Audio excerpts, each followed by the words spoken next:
We're at Harvard University in William James Hall in the office of Steven Pinker. Hi, Steve.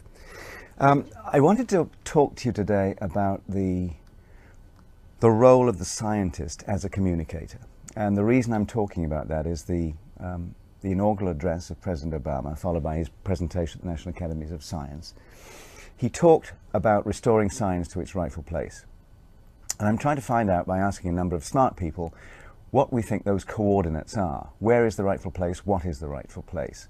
Well, I think the rightful place of science is not as just another interest group or another constituency, some kind of priesthood of people who portray themselves as doing something fundamentally different from what journalists or intelligent, responsible people do. Science, in my view, is just continuous with knowledge, with rationality, with trying to figure out how the world works.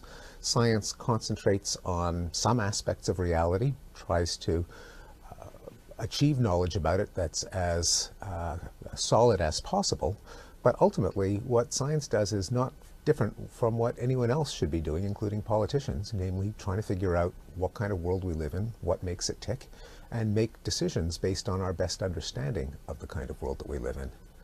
So a real failure of understanding, and I don't know which side is to blame, that struck me was some congressional testimony in which scientists were talking about global warming, and a congressman said, "Oh, that's the kind of thing that you scientists always say." Now, something went deeply wrong in terms of the role of science in public discourse for him to blow off scientists as just another interest group. Because assuming that these scientists were doing their jobs halfway right, assuming that they were decent as opposed to awful scientists, what they were doing was presenting our species' best understanding of the world that we live in. Maybe they weren't communicating that. Maybe they were putting on white coats and disguising themselves as some kind of privileged oracle or priest. Maybe this congressman was just out of touch with what science is. But that's the problem that I hope that President Obama pointed toward a solution to. Okay, so on the one hand, you were saying that we shouldn't be, scientists should not be a separate kind of group, not a priesthood. They should be doing the same job as everybody else in society. On the other hand, you just also said that they are practitioners of a craft which delivers a kind of privileged information. Well, the facts of the matter, right? It oughtn't to be privileged in that you kind of hope that that's what journalists are interested in, what politicians are interested in, and you can't run a country based on false premises. Otherwise, the effects of your policies will be the opposite of what you hope them to be. And ordinary citizens, we all want to know what's true and what's false, how things work, not how they don't work. I think that scientists, in order to reinforce that that's what science is all about, should, whenever they can, try to retrace the inferential steps that lead them to their conclusions.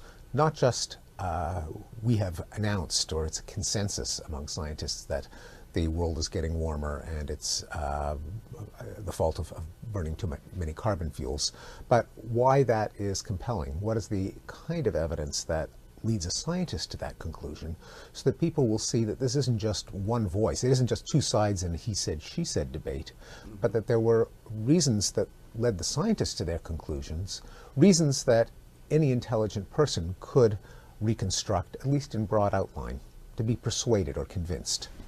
Okay, so there was a report recently which I mentioned to you that came out, I think, in July or something, by the Pew organization, a poll that they did. And usually these polls go and talk to the public and find out what the public knows, what it doesn't know. In this particular instance, they actually asked, did a public survey. They also surveyed, in collaboration with the American Association for the Advancement of Science, the AAAS, Publishers of Science, they also surveyed some scientists as well. And the headline here says, "Public praises science, scientists fault public and media." And that's basically the case, that public love science, got the usual things wrong, about the sun going around the earth and all those sorts of things. But the scientists were pretty demeaning, to be honest, about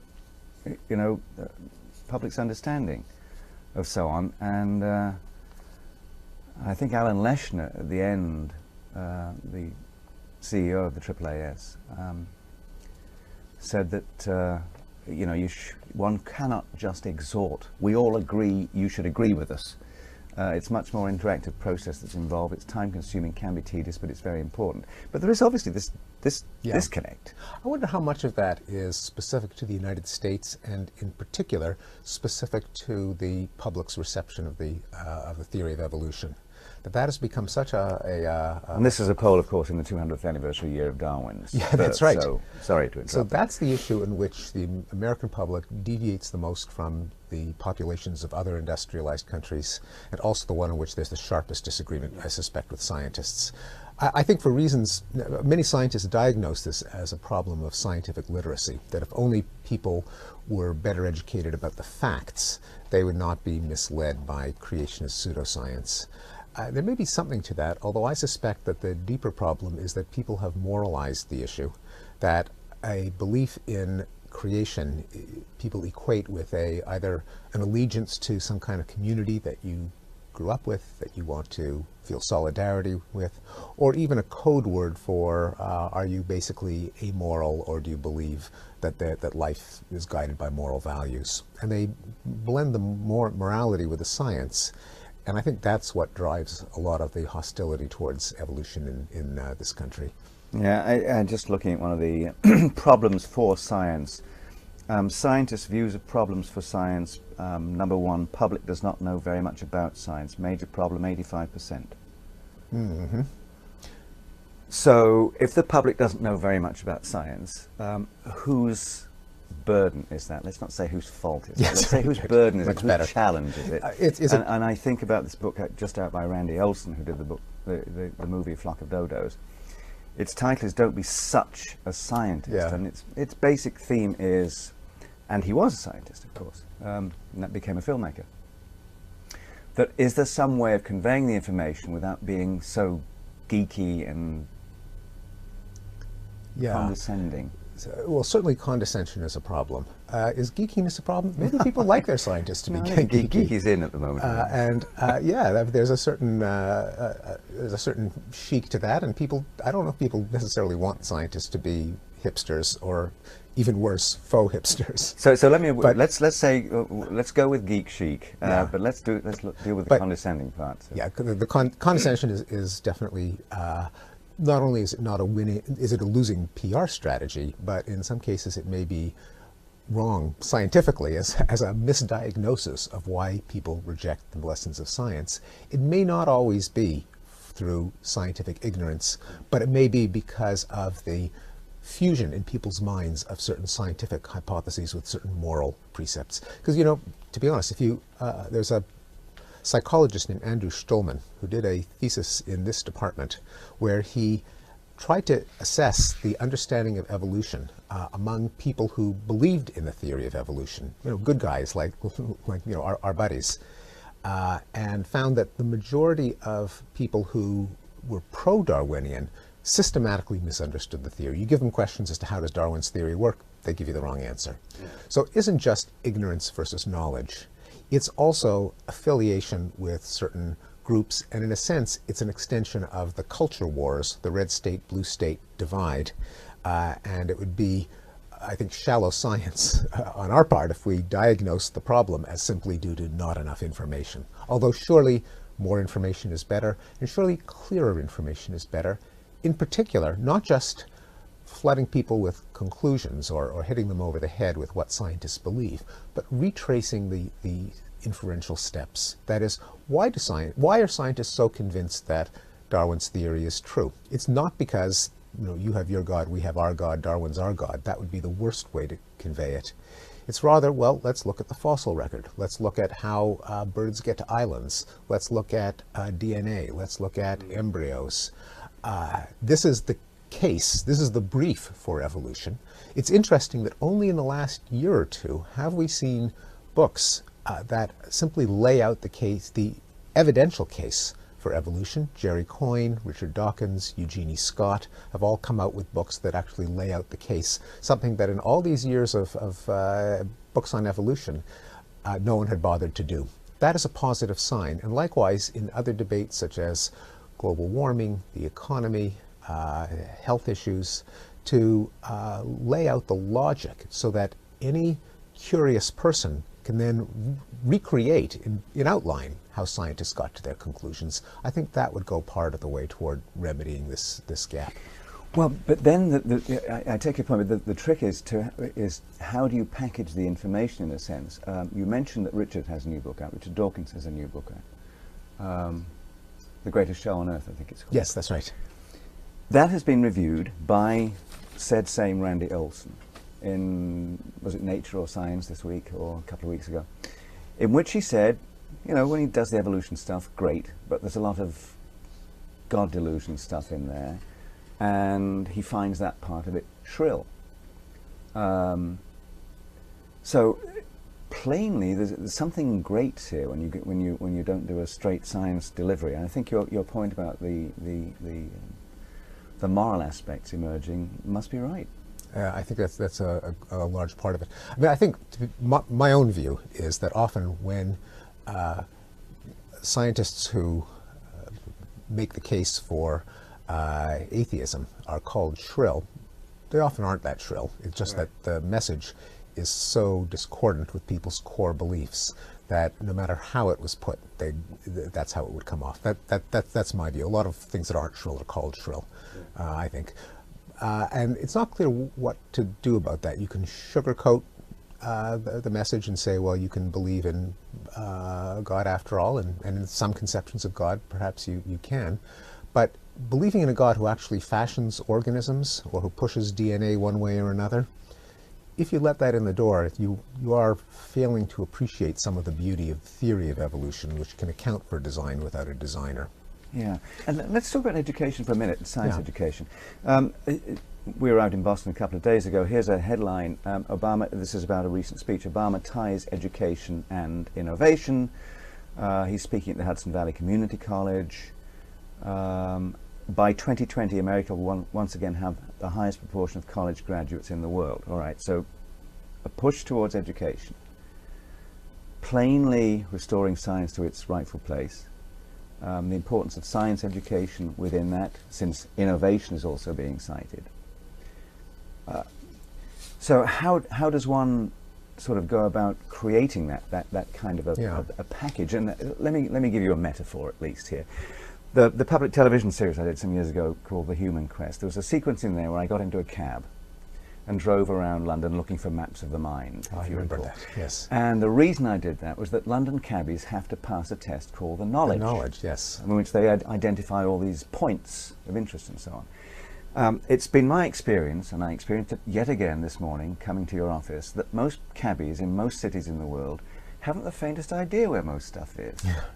They are not required to have the knowledge as London cabbies are.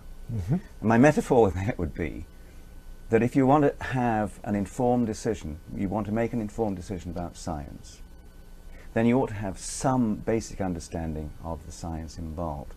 But the question is, what kind of knowledge? Is it meta-scientific knowledge? Is it knowledge about the science and societal effects? Or do you have to have some of these facts of the matter? Oh, you absolutely. Yeah, you have to have some of the facts of the matter. And the debate as to whether one should teach scientific reasoning, critical thinking on the one hand, or scientific knowledge and facts on the other is a pseudo-debate. You really can't have one without the other.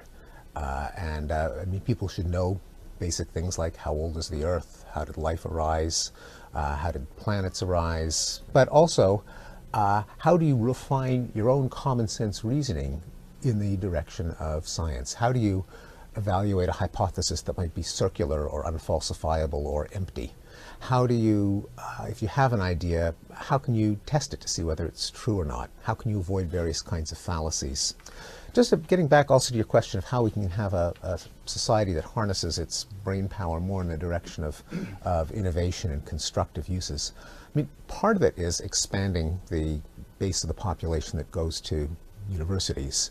On the other hand, just expanding at the bottom end and having more people who are marginally qualified in universities than not, maybe that's a good idea. I don't think that's necessarily the answer. We have another problem, and that is that a large percentage of the people at the top end of ability are sucked into Wall Street and law, where they derive fancier and fancier financial derivatives or figure out cleverer and cleverer ways to sue people.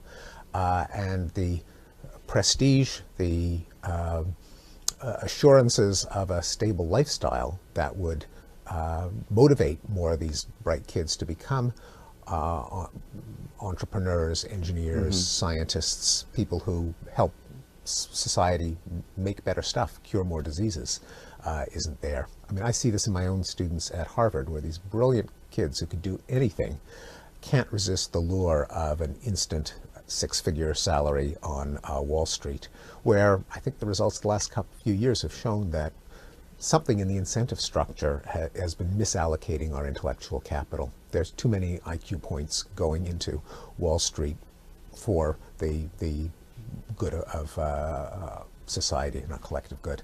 Yeah. The founder, director, creator, or whatever, and CEO of the X Prize, Oh, yeah. in fact, says that you get what you incentivize. Yes, well, that's the basis of the free market, and somehow it's been there's been some kinds of skewing where the matching of intellectual capital with our society's challenges has been out of kilt, out of whack. Yeah. In fact, I hope to talk to Peter Diamandis, who I just Oh, yes, mentioned, right. about this, because I think there should be an X Prize for education. Innovations in education. Yeah. Mm-hmm. How that would look, I don't know, but Yeah. Another thing that I see is that in the university education, science and scientific reasoning are really not as emphasized as they could be. And I saw that going through the reform process at Harvard when we revised the general education requirement of our students. And our students still can kind of squeak by with 2 science courses, 1 semester each over their entire career, and then 1 course in critical, analytical, or quantitative reasoning. There are many Ivy League universities in which you can get by with 0 science courses.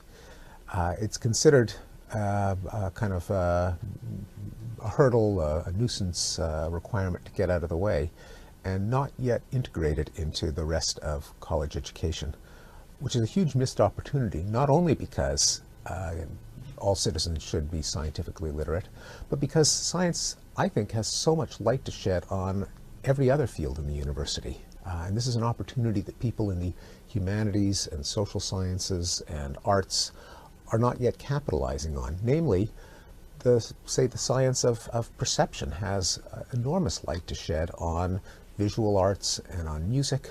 Linguistics has a lot of insight to provide on literary studies and poetry. Moral psychology could illuminate justice and jurisprudence and political science. The wall between science and the rest of the curriculum, I think, is an antique. And given how enrollments in the humanities are plummeting nationwide, kids are going into business and studies instead, it might inject some more intellectual excitement into the humanities if it was better integrated with the sciences. I note that this is the 50th anniversary year of also C.P. Snow's Two Cultures, lecture, yes. Two Cultures. Right. And we also just came back from the Santa Fe Institute doing some conversations with Murray Gell-Mann and other people. But at the Santa Fe Institute, and somewhat of a fixture there, as he's been for a number of years, is Cormac McCarthy, an extremely well-known American novelist, who's also extremely well-versed in science. Uh-huh. So those, I think those barriers that you talk about need to go. Yeah. I mean, not just for it's not an imperialist exercise of science. On the contrary, it may be a kind of lifesaver for the humanities, which by their own admission are endangered within the university and society at large. Let me suggest something to you that I've claimed before in a conversation we've had that one of the great things about science is that it is storytelling, and there's an immediate reaction. People say, well, no, you can't just be storytelling, you have to have the facts and so on. But at its root, there's a storytelling aspect to it. And part of the storytelling of science is the history of science, the great achievements that led to all these sort of things. Not the personalities, but the the personal narratives of their endeavours and their quest for knowledge, if you like. History of science is a large part of Harvard. This place has got an amazing history of science department. Yeah. The chair is Anne Harrington, you have Peter Gallison, you have Steve Shapin. Do you agree with me, first of all, that history of science is a good thing? I think as a topic it is. I mean, I think there has been a somewhat adversarial stance towards science in the culture of academic history of science, that many historians of science see their role as a kind of debunking, as trying to show that scientists are just human, they're advancing the interests of their class, their gender, their race, they're just another culture with no particular claims to the truth. That's been kind of the religion of some academic history of science, unfortunately. But as a topic, I couldn't agree more. It's fascinating both in giving us insight as to pitfalls that we should avoid and where ideas came from, and also humanizing science, showing that this is a game that anyone can play. Yeah. I mentioned Stephen Shapin. He's written extensively on these things. Yeah. Wonderful stories, wonderful books about the foundations of science or the foundation of the Royal Society, which will be 350 years ago next year. So this is this longest running business enterprise in science, it seems to me. And he's written about Hooke and so on and so forth, and Boyle. But he also has a new book out called The Scientific Life, A Moral History of a Late Modern Vocation. Mm-hmm. And I want to couple that thought to who scientists are now to another paper of Shapin's which is actually titled How to be Anti-Scientific. And he lists a number of contentious or provocative meta-scientific claims, things like there's no such thing as a scientific method, modern science lives only in the day and for the day, and therefore resembles much more a stock market speculation than a search for the truth about nature. New knowledge is not science until it's made social. These are the things that you hate, I know. An independent reality in the ordinary physical sense can neither be ascribed to the phenomena or the agencies of observation. Scientists do not find order in nature, they put it there, and so on and so forth. Modern physics is based on some intrinsic acts of faith. Scientific community is tolerant of unsubstantiated just so stories, and so on and so forth. And then he pulls a little twist at the end and says, sorry, I've been kind of hoaxing you. These are all things that have been said by scientists. Oddly enough, by Steve Weinberg, Jacob Bronowski, Dick Lewontin, and so on and so forth. So the sense of what science is, what it can do, what it ought to do, and so on, is still this contentious thing. And I think that the public perception is that it's supposed to deliver certitude, hence these relativistic issues that are going on here. But plainly, we know that it doesn't deliver certitude. You pick up the newspaper 2 days ago, recently, and you'll see some story about, well, sorry, the thing about the depression gene wasn't quite right. I mean, I don't think any scientist would say or claim that it delivers certitude, but it is designed to increase confidence. That's different from certitude. As evidence comes in, you revise your beliefs accordingly. But if we didn't have some kind of accumulation, if we didn't get a better and better picture of reality, albeit never certain, then there'd be no point in having science if it was just shifting fashion. That, I think, very much speaks against the scientific spirit. You've got to be careful about those quotes where scientists sound relativistic. Usually they do that when they're criticizing their opponents. It's a view that I call relativism for the other guy. Your views are shaped by society, etc. They never seem to apply that to their own views. So while acknowledging that scientific conclusions, like any knowledge, is other than mathematical certainties, they're always tentative. They're always subject to revision. Nonetheless, we do get better and better at it. Our confidence in certain things does increase. Otherwise, there really would be no point. Yeah, so your point reminds me of the famous scene from The Ascent of Man where Bronowski is at the pool at Auschwitz and he's talking about the dangers of a quest for certainty. Yes, that's right, for especially ideologies that claim, that's right. And he quotes Oliver Cromwell in the end, I beseech you in the bowels of Christ. Think it possible that you might be mistaken. It's a terrific expression. And I think that I mean, I think scientists ought to hold two beliefs. There is a truth, and I don't know what it is. but you do your darndest to try to find out. It'll always be true that you won't know what it is, but you make your best case, and collectively we try to maximize our confidence. So, given that little conversation we've just had, do you want to revise in any way your statement about what the rightful place of science is? Oh, no, I think science, and any person who is interested in the truth, which means any reasonable, rational person, ought to be seeking the best and truest understanding of the world attainable. I think science is simply the exercise of doing that with certain domains, like how the physical world works. I think it's continuous with every other attempt to ascertain the truth, and I think it ought to be respected for that reason. During the formation of the Royal Society, which was 1660, as you know, and around that time there was some work being done by Oldenburg, who became the first secretary of the Royal Society and was responsible for the publication of the Philosophical Transactions, which is a hugely important part of the whole enterprise since it's a peer-reviewed journal, first real peer-reviewed journal. But he and a couple of other people, Samuel Hartlib one, and a man called Hack on the other place, were known as intelligencers. There were the virtuosi, who were the sort of elite.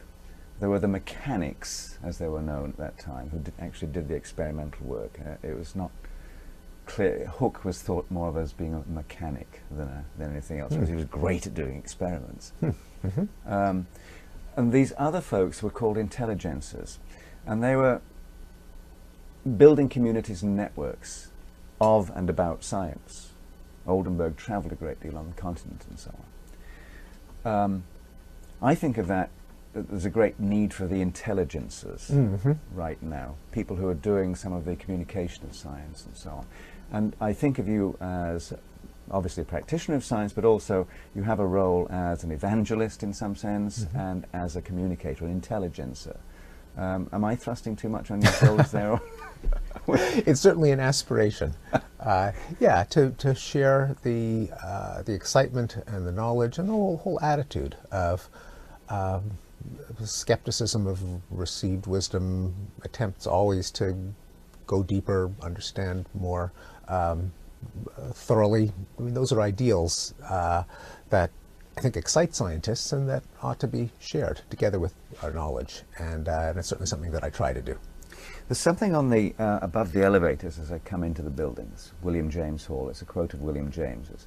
And it does seem to be relevant to this debate we had about science and its place in society. He says the community stagnates without the impulse of the individual, and the impulse dies away without the sympathy of the community. And that does seem to me a very eloquent statement about a possible relationship between the scientific community and the larger community of which it is part. Well, I'm very proud to work in a building that has that as its motto, its reminder about the elevators every day. And William James is one of my heroes, so it's particularly pleasing. Yeah. But yeah, I mean, a community is, in some sense, it's an abstraction. It's a bunch of individuals, although the whole is clearly more than the sum of its parts. And science, above all, is an enterprise that tries to get this collectivity called the scientific community, or in fact the community at large, really, to understand things in a way that no individual person ever could. So when it comes to even a subfield of knowledge, color vision or language development in children, there isn't one person who has all of the knowledge that we have. Science is done in the hopes that there'll be some greater collectivity. Science is a kind of a wiki where everyone makes a contribution and the whole thing kind of stands above and beyond the individual members. It's a curious thing that works so well that for any bit of knowledge that you seek to find, there won't necessarily be one person who knows it all, but amongst the community, both of living people and of written works, and now electronic works, it's more and more likely that the answer is in there somewhere. So we get smarter as a community, even if individually no single one of us is anywhere near omniscient or even particularly smart. Yeah. One last thought here, which is that